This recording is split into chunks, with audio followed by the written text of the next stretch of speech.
Meaning of Edward Heath. Edward Heath. Edward Heath. Edward Heath. Edward Heath.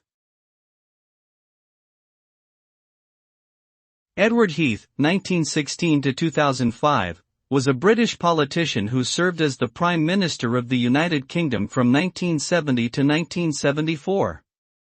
He was a member of the Conservative Party and his government enacted numerous domestic reforms, including expanding social services, increasing educational opportunities, and promoting equal pay for women. Heath is also remembered for his efforts to strengthen Britain's ties with Europe, most notably by taking Britain into the European Economic Community in 1973.